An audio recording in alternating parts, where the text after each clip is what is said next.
looking at initially here is the CT scan room, which all of the infrastructure for plumbing and electrical have been completed, including the ductwork, and it just needs an inspection, and then we can get the insulation and drywall to commence.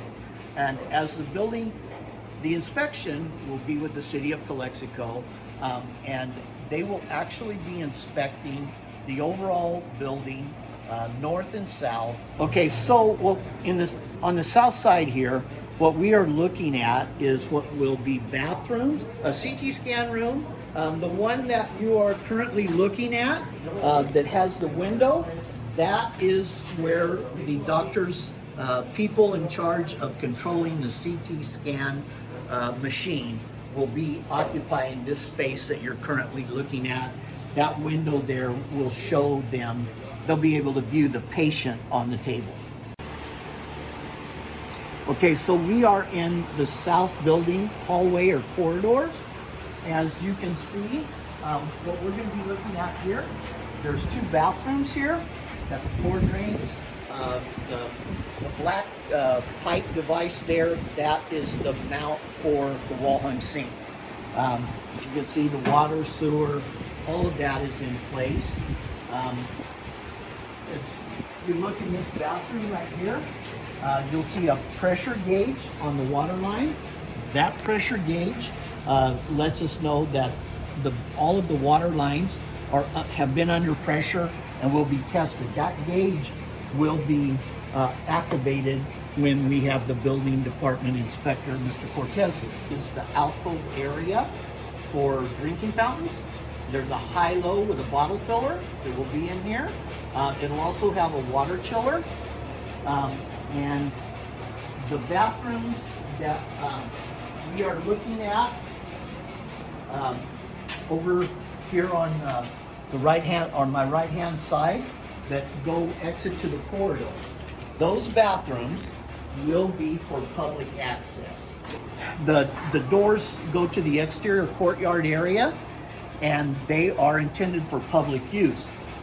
Okay, so now we have entered the building on the north side of the corridor, and the room that we are standing in is the x-ray room. And so when you're looking at the x-ray room and this room adjacent to it, we'll have the data terminations, and the window provides for the x-ray technician to view the patient. And what you're looking at here is the wire on the blue wire on what's remaining on these reels is Cat6 data and communication, or phone cable, as some of us would see. And so when you look at the label, and each one of these reels represents 1,000 feet. So as I don't know how many reels there's been that are not here, but you're looking at 3, 4, 5, 6. So there's 6,000 feet of data cable just in what we're looking at right now, right here. These are going to be predominantly exam rooms, and if you look at the plumbing that is on the east wall here, all exam rooms have upper and lower cabinetry, including a sink with hot and cold water. This doorway right here is the north building entrance for patients and personnel. And what you're looking at here with the low wall and beyond in there will be like a nurse's station or reception station for patient check-in. That is a nurse's workstation also. The previous was the reception. This is a nurse's station. And then as you look on the north side, again, there's bathrooms.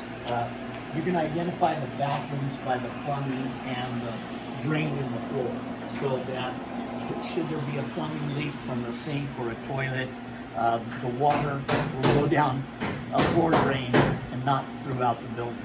This here would be a storage closet. That is actually another bathroom identified by the floor drain.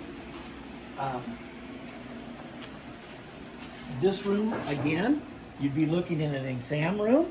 The plumbing is for the exam room sink, and the 2x6 blocking that you see in the wall is the back and anchoring support blocks for upper cabinetry and lower cabinetry.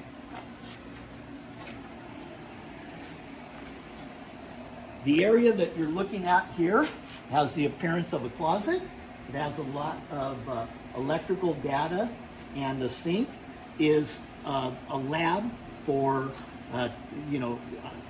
blood test work. In this location right here, as you can see, you have two main breaker panels that are recessed. This one right here that I have my finger on, that's a 3-phase breaker. That is for air conditioning. Those over there, I believe, are air conditioning units also.